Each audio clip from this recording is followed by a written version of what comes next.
Oh, yeah.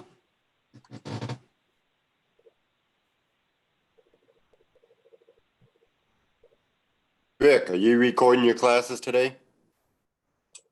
No, it's going to be recorded on YouTube, so they're just going to use that.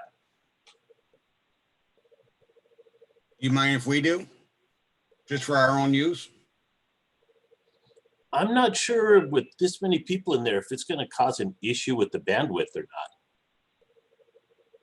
I know I'm already noticing a little bit of issues with bandwidth on some of my other stuff. If Ricky's here, he can turn off the doorbell. So every time somebody logs in or out, we're not hearing the doorbell. No, it looks like we're going to max out our room.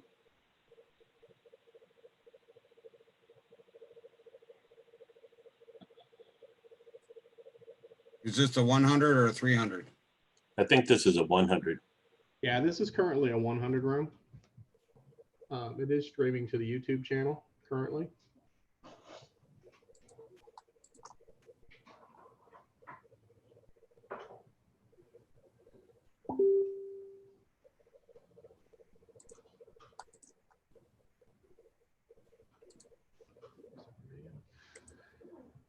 Okay, it is 10:30, so it is time to get started. Let's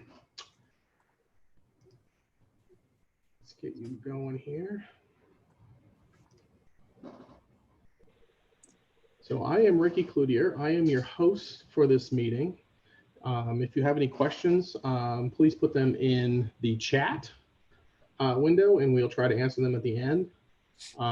We are going to mute you all so you will not be interrupting the speaker.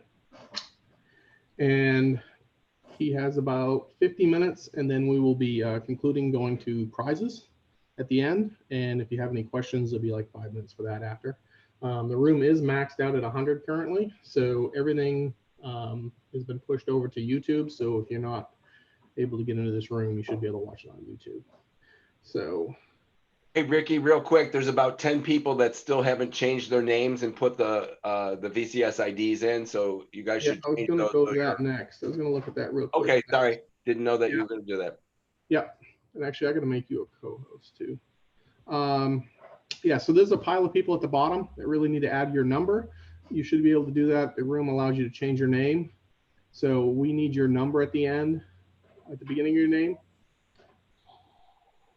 Michael Downey, William, Melissa, John, Donald, Elise. If you guys could put that in there to be eligible for a prize, we need that number. And we'll be putting all these in about 10 minutes. So if you could get that done. And without further ado, Rick Harris, your presenter. I'm going to turn it over to him and enjoy his class. All right, guys, welcome aboard. Hope you guys enjoy what we got going on today. In this presentation, I'm going to go over an overview of FPP and its functionality. I'll cover the basics of the installation process, but not the details. If you're interested in learning the installation details and the different installation methods and which one you should use, there'll be a step-by-step class on Sunday at 1 o'clock. I'll also go over some of the functionality of FPP as well, but FPP is so robust and powerful that to go over every aspect would take several hours. I'll have an opportunity for questions at the end of each section and then one at the end of the presentation. I need to move some things around here. Okay. So the topics I'm going to cover are, what is FPP? Why do I want to use FPP? What do I need for FPP? Installing FPP, an FPP overview, and at the end of the presentation, I'll list several resources that might be a benefit for you in the future. And then I'll be open for general questions at the end of the class. During the presentation, I'll pause for questions at the end of each section. Please hold your questions until the end of each section because I might cover your question during the presentation. If you do have a question, post it in the chat window. So I'll start off. What is FPP? In animated lighting, you'll usually create a bunch of sequences that will synchronize the flashing of your lights to some music. But to actually get your controllers to play your sequences and music when and how you want, you need a program to start and stop your show on time. That requires some sort of player software. There are a few player software programs used, but the two most common are Xschedule and FPP. FPP, known as Falcon Player, is a free software program that you can install on a Raspberry Pi or a BeagleBone computer and is primarily a show player, but FPP can also be used to accomplish a ton of other things, including a lot of interactivity stuff, such as using a push button or a sensor to activate a sequence or other device, coordinate other devices from within a sequence, like starting or stopping a snow or fog machine. You can integrate it with your home automation system. You could configure it to email you when certain events happen. You can have a display that would display the current weather, either your location or North Pole, and so much more. If you really want to see the power and interactivity that FPP has to offer, I'd highly recommend attending the class being taught by Daniel Culp at 5 p.m. Eastern Time. He's going to go into the details of scripts and plugins and how to use them in your show. So why do I want to use FPP? Like I mentioned, the two most popular show player programs out there are Xschedule and FPP. Both are free and both have almost the same capabilities. Xschedule has some functions that FPP doesn't support, and FPP has some functions that Xschedule doesn't support, but both players are being actively developed, so they're constantly improving both systems. Question is, what is the best way to run your show? The biggest reason to use FPP is the same for just about every aspect of this hobby. I have a response that I give people when they ask, what is the best way to do something in this hobby? And my response is, in this hobby, there's usually a handful of ways to get the results that you want, and they all work, and they all give you the same end result. The best way is the way that you understand and know how to use it, so it comes down to your preference. The main difference between the two are that Xschedule needs a dedicated computer to play your show, and FPP requires either a Raspberry Pi or BeagleBone device to play your show. Xschedule is slightly easier to use if you configure your controllers and models in Xlights, because all of your show and layout data are on the computer that's playing the show. But with the new FPP Connect features and other enhancements in Xlights, configuring FPP is becoming almost as easy as Xschedule. With that being said, FPP really isn't that difficult to set up and configure. So what do you need to use FPP? There are a few basic items that you'll need in order to use FPP, and a lot of it will depend on your FPP device, your network configuration, and the mode that you're going to run your FPP. Some of the more common items that you're going to need are, obviously, the FPP device itself. There are several variants of both the Raspberry Pi and BeagleBone. Refer to the most current FPP manual for a listing of the supported devices, but at the moment, just about all the Pi variants and most of the BeagleBone variants, with the exception of the BeagleBone Green Wireless, are supported. You'll need an SD card. The SD card is the heart and brains of your show. Don't skimp on the SD card. There are two things that need to be considered: the file transfer speed and the temperature rating. You'll need at least a Class 10 rated card. Also, most FPP devices are in an enclosure with a power supply, which can create higher than normal temperatures, and many are installed outside, which can cause unusually low temperatures. I'd recommend either the SanDisk Extreme or Samsung Evo Select cards. You'll probably not need anything larger than a 16 gigabyte card, but sometimes a 32 gigabyte card is easier to get. I don't recommend getting anything larger than a 32 gig card because you really won't need it unless you have an unusually large show. With a good quality 32 gig SD card running about $10 or less, there really isn't a reason to skimp on this. And like I said, that's the heart and brains of your show, and skimping could cause you problems. Also, you want to be careful of some online vendors, as there's a lot of counterfeit SD cards floating around that don't have the ratings that they advertise. Depending on your computer, you also might need a micro USB card adapter to be able to read the card into your computer. Software, you're going to need some sort of imaging program to put the FPP image on your SD card. You can't just copy the files in a regular manner. Etcher and .NET Disk Imager are the two most popular imaging programs. You're also going to need a good SD card formatter to erase all the data from the card before you install the image. The native formatting programs on Windows and Macs can sometimes leave some unwanted files or partitions on the SD card, and that can cause problems. So make sure you use an SD formatter. SD card formatter is probably the best one, but if you use .NET Disk Imager, it has a disk wipe function that also works very well. Obviously, you're going to need a computer. You'll need a computer to perform the configuration and setup of your FPP device. You don't need anything super fancy or super powerful to do that. You're going to need a network. You're going to need some sort of network in order for all of your devices to be able to talk to each other. It could be very simple to very elaborate. The type of network can vary tremendously depending on your needs and how you want to configure it and what you currently have at your home. The network aspect of our lighting display seems to be the most problematic amongst new users, especially when they try to create an odd style network. I'd suggest starting out with a simple network configuration to test things out before moving on to a more complicated network.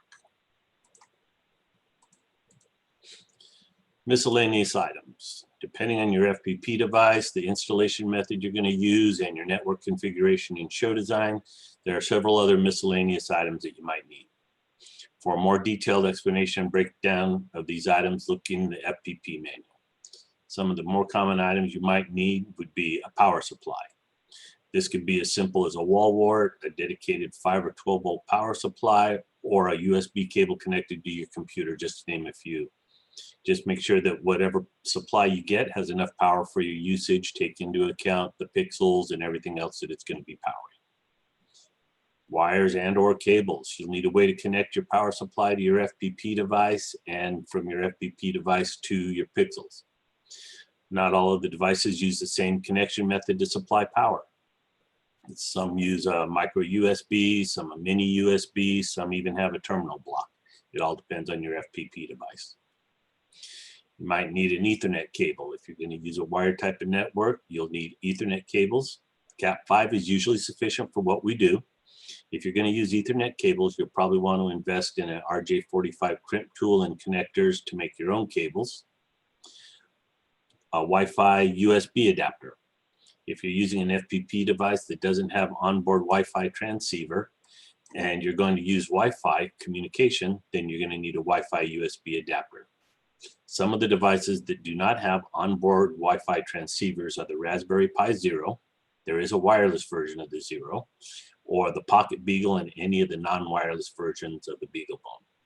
But to use those, all you need is a Wi-Fi USB adapter and it'll work just fine. All right, so we'll open up. Do you have any questions on what you need to use FPP? If you can, post it in the chat.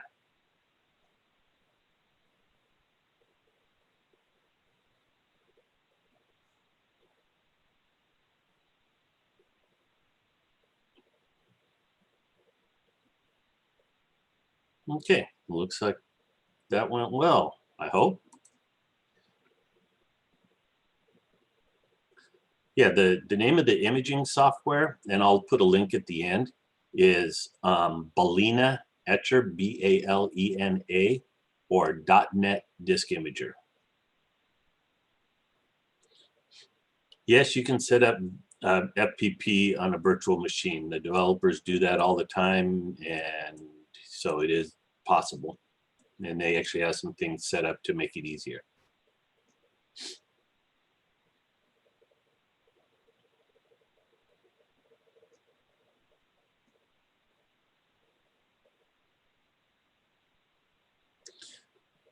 No, you do not need internet access for the network that FPP is on. It's very common for people to install it in a standalone type system where it doesn't. If you do not have internet access and you're running a scheduler, you're going to need some sort of timekeeping software to keep, and hardware to keep it on time, and also to provide updates to the system.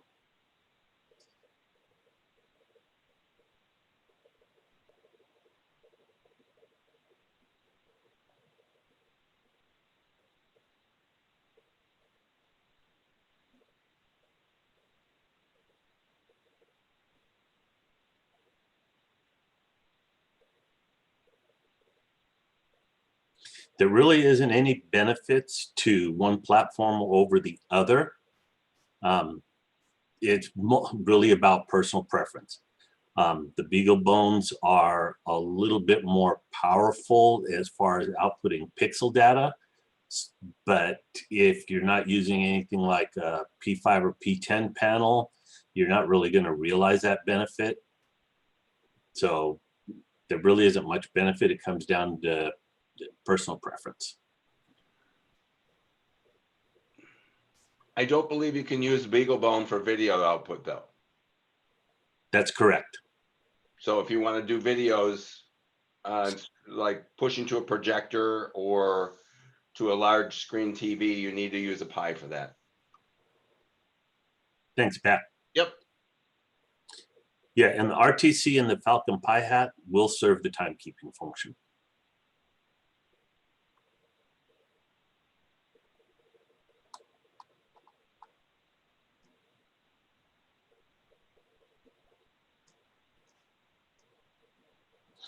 All right.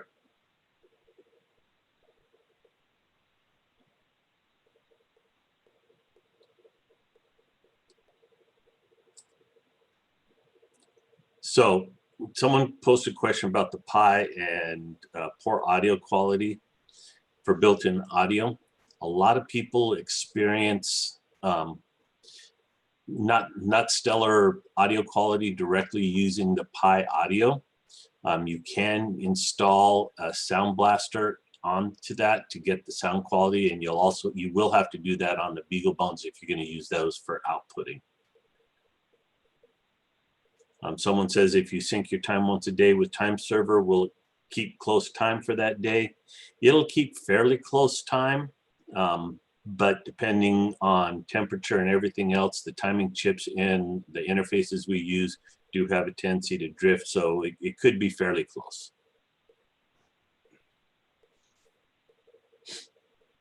There is a setting in FPP for those of you that aren't familiar with it that will sync to an NTP time server, but that means that your Pi has to be able to see the internet. So if you set up your network where your Pi can see the internet, then you don't need a clock chip because you can just click the NTP button and it will go out and sync time automatically.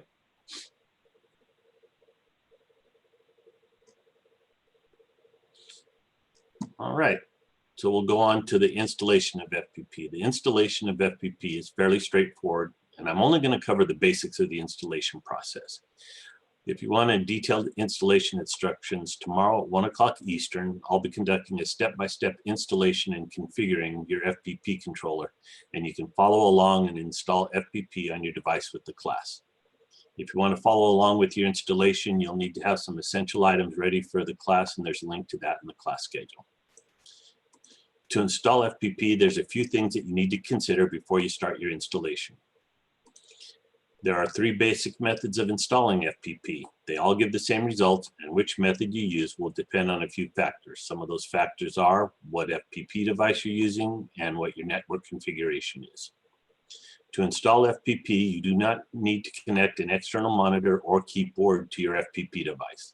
They are not used for the installation or operation of FPP, so they really don't do you much good. All functions of FPP are handled through the web interface that you access from your computer.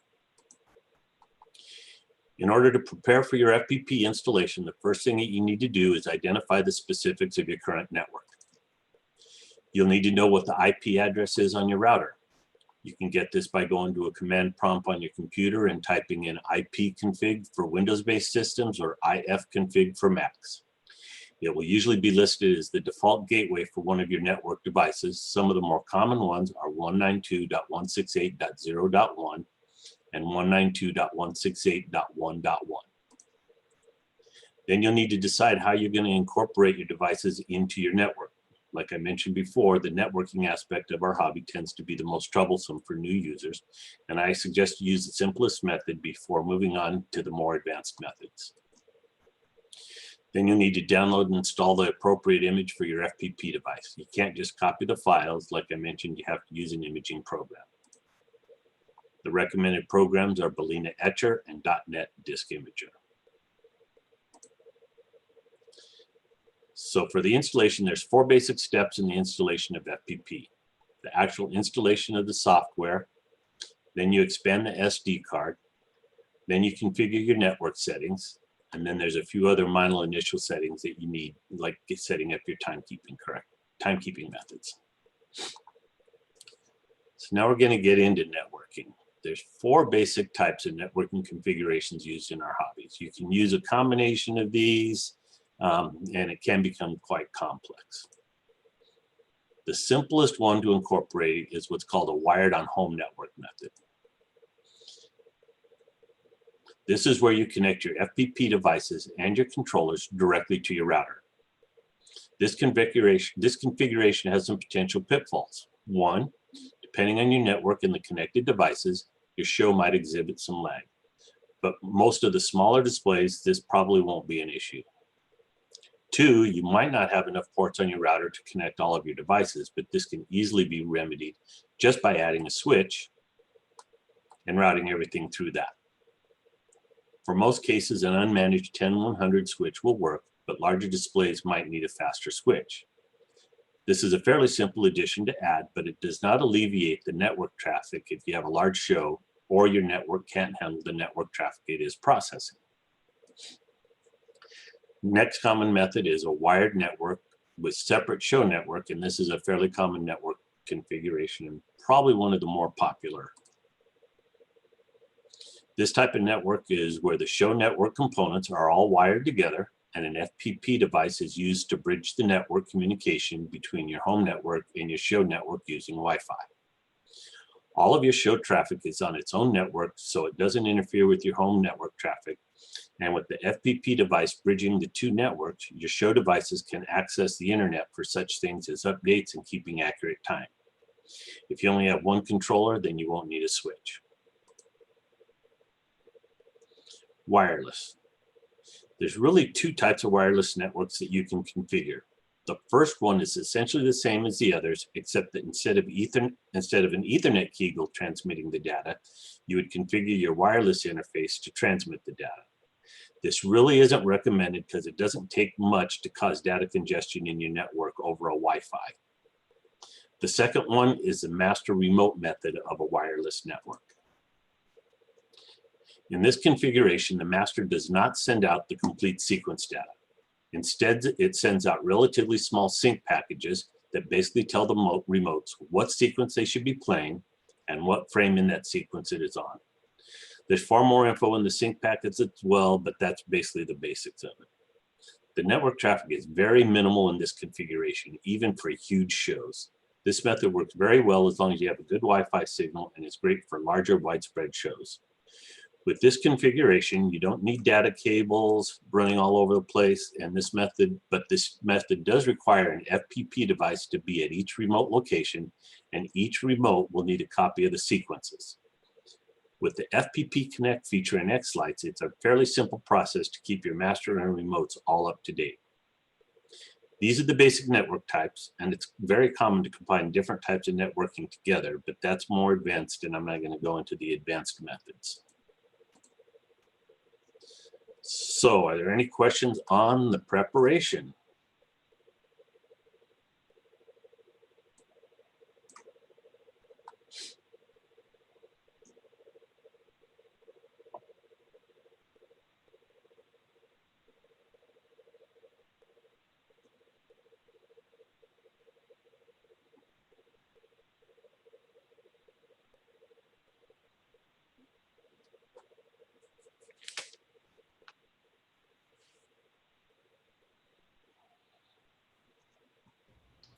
Do you want people to be able to unmute and talk, Rick?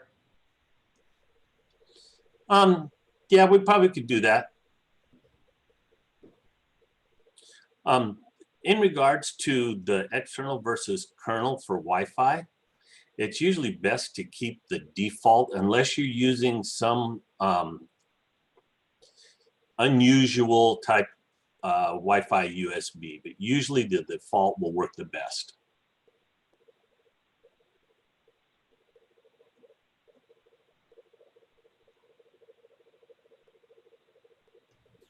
Okay, people should be able to unmute and ask questions. Okay. External is usually the default.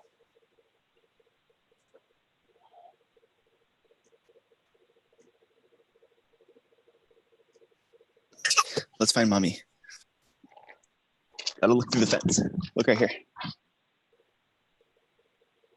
I'm sorry, I didn't make that out.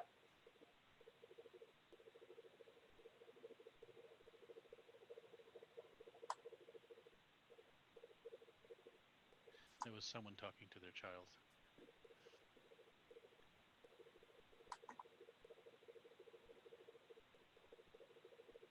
All right. Okay, so we're going to go over the overview. In this overview, I'm going to go over how to navigate through FPP, and then we'll go over each of the 4 sections of FPP's interface. Navigation in FPP is handled through the 4 headers at the top of the page. Clicking on a header will give you a drop-down with additional options to choose from. Items are grouped based on their function. Installed FPP plugins will be included in the appropriate drop-down. There are help pages for several sections of FPP, and if you need additional information, you can press F1 on your keyboard for additional help. And there's also help icon next to some settings. If you hover your mouse over the icon, you'll get additional information for that setting as well. The help stuff is being constantly updated, so some of the stuff isn't complete, but it will be at some point in the future. Start with the first section, the status control section. They contain items that pertain to the overall operations and configuration of FPP. The status page will show you the current status of your FPP device, and it includes an overview of system information. The first section is program control. In this section, it'll tell you the FPPD status and the current system time. If the FPP device has a temperature and/or voltage sensor, then it'll show those values as well. This section is where you'll also set the mode for the FPP device.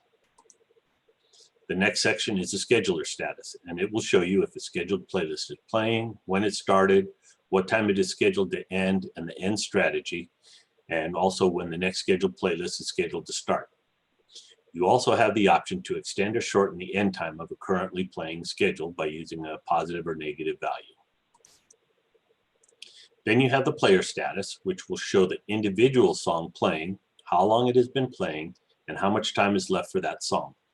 You can also select a sequence or playlist to manually start it. The master volume control is in this section as well. The last section is the playlist details section, and this will show the currently playing playlist and show the complete playlist details. You can manually control your playlist through the player controls at the bottom of the page. There's also an option for verbose playlist details if you want more details on what's going on, but that's usually not a common need. Next section is the settings page. This is where you're going to configure several global settings for your FPP device. This is separated into several tabs, and the tabs available will depend on your user level setting, which I'll discuss in a moment. So I'm going to go a little out of order here because depending on your FPP settings, what you have access to will be different. The first tab I'm going to go over is the UI tab. On this tab, you have the option to set a UI background color, which could be helpful if you have several FPP devices and you want a visual clue which device you're looking at. As you can see here, this is the default background, and that's with the blue background color. On this tab, you can also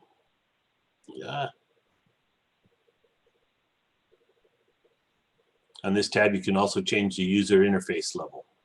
There are 4 user interface levels. They are basic, advanced, and UI. Yeah, Pat would put out that UI stands for user interface. I probably should have explained that.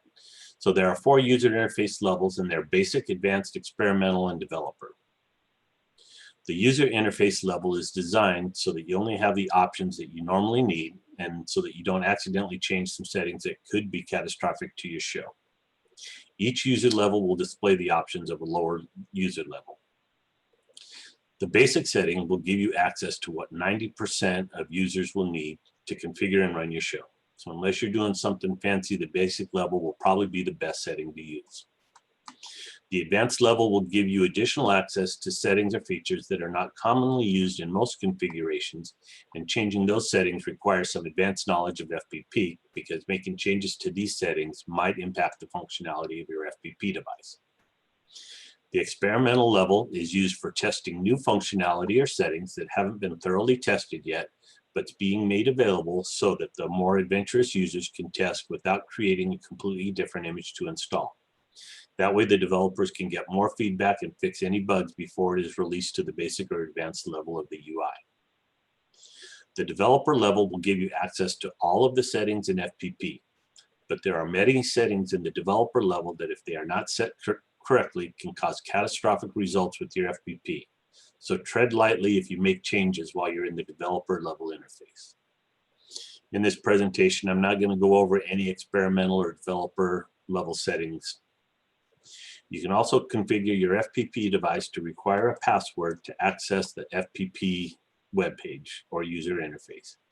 This is usually not recommended as it could disable some other functionality, and really the only ones that would have access to your FPP webpage would be people that already have access to your network.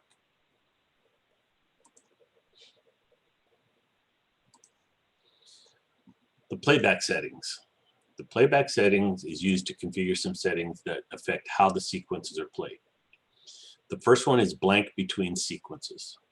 There's some older controllers out there that will not turn the lights off at the end of a sequence, so whatever the last frame is in your sequence, it will stay on.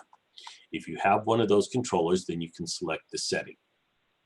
The next option is to pause background effects during FSEQ playback. By default, background effects are always playing and they overwrite what's going on. But if you want to pause a background effect while an FSEQ is playing, then you can select this option. So you can change the option to reflect how you want it to play. Audio video. In this section, you'll configure your audio and video settings. Depending on the device you are using, this display might be different because FPP will only display the options for the device you are using. The audio output device is used to select what device you want to process your audio. If you have a sound blaster or other attached sound device, you have to configure it in this page. For outputting sound on Raspberry Pis without an auxiliary sound card, the output device will be labeled as Pi onboard audio, but as was previously mentioned, the audio on the Pi sometimes isn't that good. So you might want to consider getting some sort of audio card, and the Sound Blaster Play 3 is the recommended one. The output audio mixer device is what specific part of the output device that you want the audio to be output to. For the Sound Blasters and other sound cards, this is typically the speaker output. For Pis without a sound card, it will be PCM. The audio output format is available in the advanced level user and above. You can select different audio sampling rates, but this is only used for a few external devices that cannot handle multiple audio formats. This should normally be left at the default setting. The default video output device is used to select where you want the videos to play if you're going to output videos. This will normally be HDMI for monitors connected to the HDMI port, or if you're going to play videos on a pixel overlay model, you would configure that here. And like was mentioned, the HDMI is only available on the Pi-based players. The media sequence offset is available in the advanced level user and above, and is used to start a sequence either sooner or later than the audio. This is used where you have a network that is consistently lagging the audio that is playing. It'll apply this setting to every sequence. This isn't often needed, but it is an option in case you have that. The last option is disable IP announcement. When a Raspberry Pi first boots up, it will announce the IP address that is connected to. If you want to disable this announcement, check that box. And sometimes people will turn their devices on and off at the beginning and end of a show. And when you first turn it on, if you don't want that announcement to broadcast over the radio stream, you can disable that so that that doesn't get broadcast over your FM transmitter. If you're going to use your FPP device to schedule your show, then you need to have a way for it to keep accurate time. If your FPP device has a connection to the internet, then the easiest solution is to enable the NTP. NTP stands for Network Time Protocol, and it provides a method for network devices to keep an accurate time. If your FPP device does not have a connection to the internet, then you'll need to have a real-time clock installed and configured. You can configure an email address in FPP. It has to be a Gmail address. This can be useful if you want your FPP device to send you an email when certain events happen. You might want FPP to send you an email each time your scheduled show starts so that you know it started on time. If so, you'll enter your email address and the associated password for your Gmail account. You can enter the text to include who the email is from, and you'll need to enter the email address where you want the email sent to. Media offset is positive or negative. I missed that. So you can integrate FPP into your home automation system using MQTT and use it to control your light display. This is more complex than we have time to cover in this presentation, but there's several videos and people on the forums that can provide help if you need it. Output. The output tab is only available for advanced and above level users. The always transmit channel data is used for some older controllers that will go into test mode if it doesn't receive any channel data for a preset time, and that's usually like 2 seconds. The E131 bridging transmit interval is used to change the transmit interval when the FPP is in bridge mode. This is used if you need the FPP to output the E131 data at a different interval than 50 milliseconds. Some output devices will only operate at 50 milliseconds, and changing this could cause problems. Almost all of the devices that we are currently using require it to be at 50 milliseconds, so changing that is not recommended at all.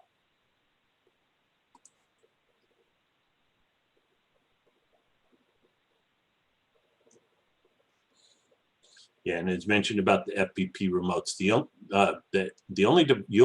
if you're running master remote, the only one, or actually any of the configurations, the only one that needs an accurate time is the actual one that's running the scheduler.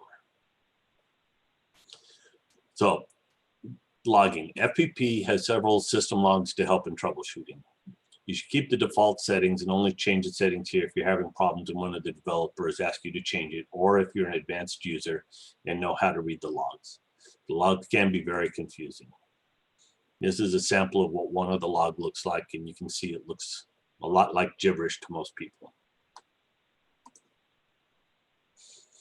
The storage tab is only available for advanced and above level users. In this section, you can change the storage device, but it's strongly recommended not to do so because it has been known to cause problems. If your device has eMMC memory, which is onboard memory, then you can set the boot location to that, but that also is not recommended to do so, but some advanced users have that option if they want to do it. The System tab is used to configure the specific FPP device. The display will be different depending on the FPP device you're using, and this is a Pocket Beagle device. The locale should be set to your country if it is available. This is used in the scheduler if you want to start or stop a schedule on a recognized holiday. This can be beneficial for holidays that don't fall on the same calendar date from year to year, like Thanksgiving in the United States. The status display is used to set up an attached display. FPP will usually discover that display. The FPPD boot delay is used for cases where you need to delay the boot of FPP when it gets powered on. Sometimes people will turn all their devices on and off at the beginning and end of the show, and then when they need them, they turn them back on. So sometimes the router or other devices take longer to boot up than the FPP device, and in order to get the proper network connections, you need to delay the boot to compensate for that. BeagleBone LEDs can be configured for different activities or disabled if you don't like the flashing blue lights. The geographic location can be configured if you want to use the sunrise or sunset function in the scheduler.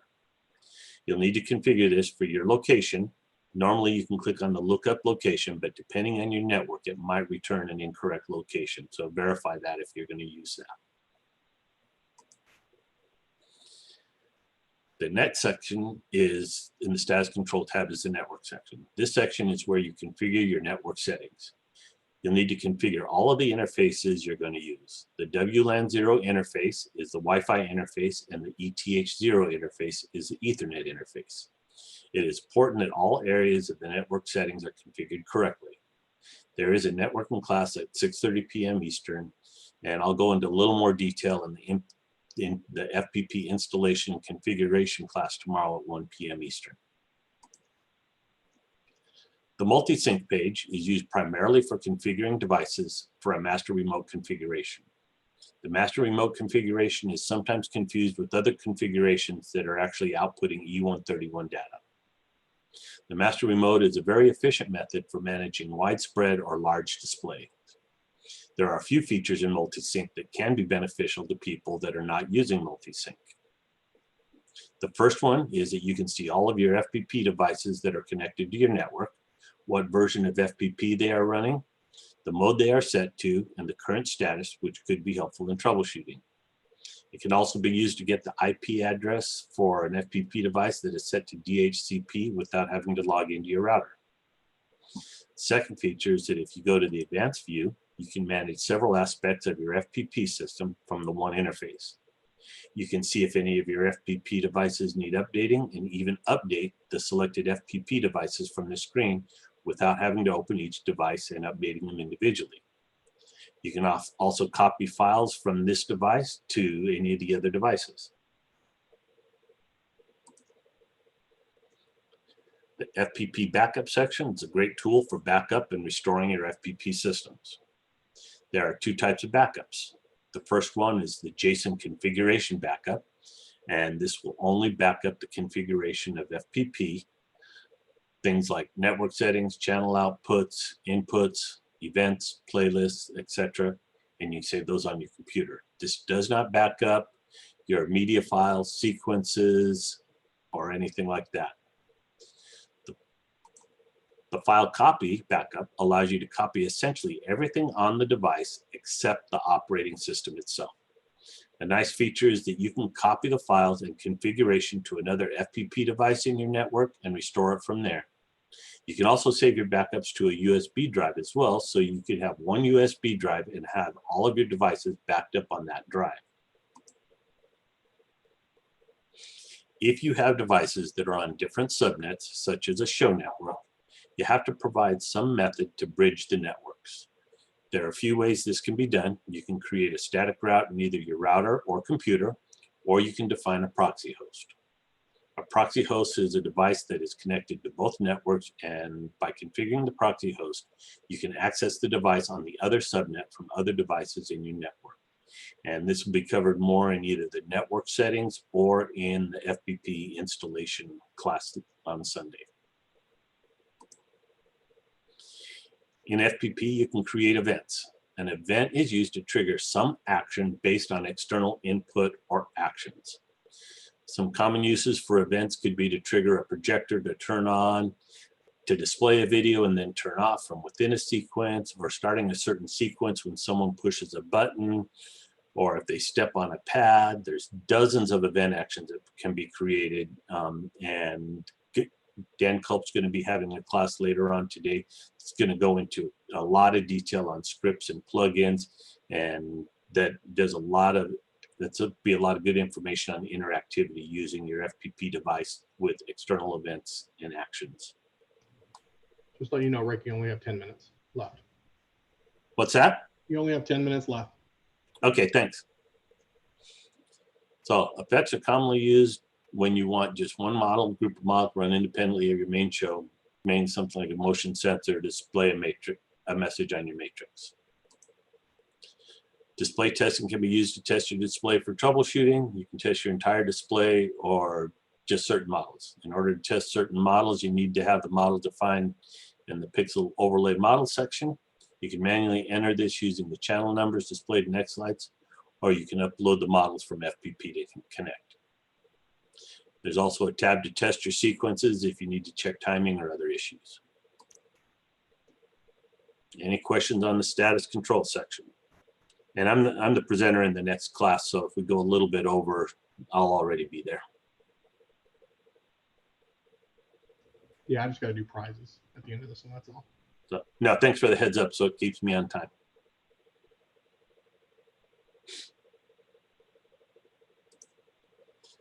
Okay, the content setup is where you'll need to manage your media and other user installed files. File Manager will show all of your user installed files and have a tab for each file type. If it doesn't fall into one of the standard categories, it will be in the upload sections. You can upload files from your computer into FPP from this page. A better option for uploading your files is actually through the FPP Connect function in Xlights. Playlist section is where you'll manage your playlist. A playlist is used to define your show. You'll put your sequences in the order that you want them to play. You can include events, commands, and a ton of other functions in your playlist. It is common to have more than one playlist for a particular season. For example, some people have a lot of songs and will only play certain songs on one day and the other songs on the next day. Some people will have songs that play during the week and a different set of songs for the weekend. I'll be going into detail on the playlist in the next class. Schedule is where you configure when to start your show and when to end it. Schedule variations are endless. You can have different start and stop times for the same day, for example. You could have a pre-show with a countdown and announcement when it's going to start, and you might want to run some static lights after your show to look like normal Christmas lights. One neat feature you can set it to start or stop in conjunction with sunrise or sunset for your area. This is another area I'll be going into more detail in the next class. Script repository browser is a collection of scripts that the developers have provided access for us to use. You can create your own if you want to. Script is a small computer program that usually performs just one function, like start playing a video on a remote or something like that. Once you have installed the script, you'll be able to use and you can access it through your file manager. Some scripts require slight modifications in order to make it work, and this can be done from the file manager. Daniel Culp is going to be giving a detailed class on this at 5 p.m. tonight, and it'll be a great class to see how powerful FPP can be. Yes, you have to have internet to get the script repository, same with the plugins. Plugin manager is where you can install and manage your plugins. Plugins are usually more complex programs that add functionality to your FPP device, but are very powerful. Some of the common plugins are big buttons where you can easily create a web page for users to press a button to activate a sequence or other action. After hours music, where your FPP will play music from an internet radio station, just to name a few. And again, Daniel Culp is going to be giving a detailed class at 5 p.m. tonight. I'm going to skip the questions to go to the end. The input and output section is to configure the incoming data and how to process it once it's received. It can be sent out to another interface or sent out to attached controller ports. It's also used for configuring GPIO pins for input or output. If you're going to run your FPP in bridge mode, it is recommended to use the DDP protocol, and if you do, then no bridge mode universes need to be configured. If you're not using DDP protocol, then you'll need to configure the associated E131 ArtNet universes. It's usually more efficient to use unicast as opposed to multicast, but some devices don't support it. Not often, but it is. If you're not going to use bridge mode, then keep this blank. Channel outputs is where you configure how or if you want FPP to output the data. This is sometimes problematic for new people because many times they don't want this configured, but they think they do. And if they have it configured, it could spam your own network. This shows a screenshot of what typical FPP device acting as a main player set to standalone connected to a switch, how it would be configured. So it's showing the output of the DDP data. If you have a cape or hat attached, you're probably not outputting sequence data. If you're running in a master remote mode, then you're probably not outputting sequence data. Sometimes user will enable this without knowing if they're using the FPP Connect feature, which I highly recommend, but they select the UDP output options in Xlights. That will configure your E131 and enable it. And it's not required in a lot of cases.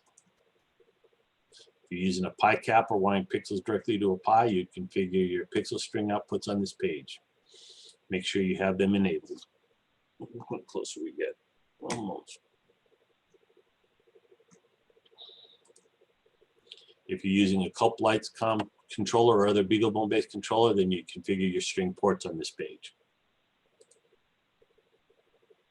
If your FPP device is controlling P5 or P10 panels, then you configure your panel and connections on this page. Configuring FPP panel can sometimes be a bit troublesome. P5 panels don't really have a standard protocol, and the protocol is usually not identified when you buy the panels. So getting them configured correctly is sometimes a guessing game. There's a class tomorrow at 1 p.m. Eastern that will provide more detailed information on LED panels. The output tab is used for some less common output types like DMX or LoRa outputs. If you normally have those, you're usually familiar with what the settings are on those. The output processors page is used to modify any outputs. This can be useful to fine-tune your display or fix some issues. For example, the remap function could be useful if you have a port on a controller fail and you want to move the connection to another port. You could remap all those channels to go to another port without having to re-render and upload all of your sequences. Another good feature is some controllers do not support dimming, so if you want certain channels to be dimmed, you can do it with an output processor. Pixel overlay model basically serves two purposes. If you have pixel overlay models defined, then in the display testing function, you can selectively test your display by model. You can also use the pixel overlay model to output certain plugin data to that model, like virtual matrix. One thing to remember is your pixel overlay model channel assignments must match your sequencing software. You can upload your model definitions from XLights using the FPP Connect function and selecting the models option. In FPP, you can configure some of the GPIO ports to take some sort of action when a button or other attached device activates that port. Some common uses are having a push button on your yard to output sound to a speaker so that people walking by can hear your show. They're going to have a build party on that. You can have a Santa voice activated if someone drops a letter into a letter or donation box, letting a user push a button to start a sequence for that model. Things that can be done are almost limitless and bounded only by your imagination. Go to the last section and then open it up for general questions. The help section can provide additional help and resources if you need them. Checking on the FPP manual link will bring you to the most current manual for FPP. It has a ton of resources and examples, and it's constantly under revision. It has a quick start guide with step-by-step installation instructions. The wiki help page is not being actively maintained, and some of the information is outdated, but there still can be a benefit with some of the data that's in there. The help index is a new enhancement to FPP. Help topics for some of the more common features and settings of FPP are now in its own location, and this is being actively developed, so it's going to be growing as time goes on. The REST API help section is for people that want to develop their own plugins or add some additional functionality to FPP. Give some examples of the different outputs, and you can even test the commands and see what the output for your particular FPP device returns. The FPP and FPP-MN usage will give information on some of the FPP commands that can be used in the shell or scripts, and if you're a developer, would be a useful resource. Selecting the troubleshooting command will run a series of troubleshooting commands to help in troubleshooting various systems, interfaces, and settings. FPP also has a built-in SSH shell if you are an advanced user and want to access the FPP directly. The About page has extensive information on your FPP device, and it's where you'll go to update your FPP device. If your remote Git version shows unknown, that usually indicates that you don't have a fully configured internet connection, and most commonly it's because your DNS server is set incorrectly, and that one of the more common DNS servers would be 8.8.8.8. Credit page gives credit to some of the developers of the FPP software. Here's a bunch of resources. I will post those in the link. Probably the two of the best ones are the 101 lighting manual from Oz Christmas Lighting and the Zoom room. And I'll post all of that stuff in the chat room link so that you have it. Kenneth Bader Christmas puts out some great videos, and he makes it He has throws in some humor, which makes it nice. Okay, hope this presentation was helpful. Now we'll open it up for general questions. So somebody had a question about DDP. So DDP is a communications protocol that is more efficient than E131. The Falcon line of controllers, as of right now, does not support DDP, but from my understanding, they're in the process of making that work. But all FPP devices and many other controllers do support the DDP. So if you're transmitting E131 data, DDP is more efficient.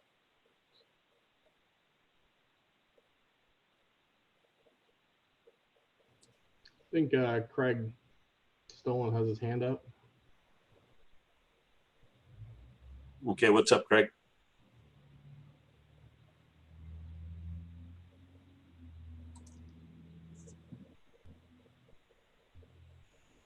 Maybe he just has his hand up.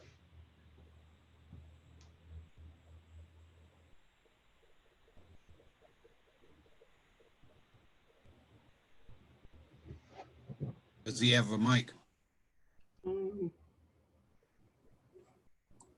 Hey, it's 11:25. We need to start the raffle because we have to turn the room over. Okay. Okay. So it's raffle time. It is raffle time. Let's see here. Get this off. I want to take a second and thank you, Rick, for your time. And I know that you are running the next class in this room too. So if anyone's interested in the detail master remote schedule, Rick will be presenting in this room for the next hour and a half, I think, is the next class. And we've also bumped this room to 500, so no one will have a problem getting in like this time. So let's see here. Let's do screen share. Yes. I want to screen share this. So what we are going to do is go to the raffle. Can everyone see the raffle? I guess. Yes, sir. Okay. So what we've done is everyone, we have put your numbers in over here on the side, and this auto generates the winner. The sponsor for this room was Gilbert Engineering. He's giving away a $100 gift certificate. And the second sponsor of this room was J-Boards, and he's giving away one pie hat. You obviously have to be in this room to win. And if you did not get your number put in, like we said in the beginning of class, be sure by the next class to put your 4-digit number at the beginning of your name, because if it wasn't there, we couldn't add you in. And if you didn't get that email, you can look it up on the website. So without further ado, let's hit the button and see who wins. Okay. So it looks like Andrew Armstrong won the $100 gift certificate, and Deb Towles won the J-Board. Are these two people in the room? Yeah, I just checked. They're both still logged in. They're both in the room. Okay. Well, then let me take a quick screenshot of this. And we will get that email out. And I can stop sharing my screen now. And are you going to stop the YouTube stream and restart it? Sorry, Yeah, Rick. probably should. So it'll be two different classes. Right. Okay. Hey, I want to give a tip of my hat to Rick. He's taken on this whole FPP manual and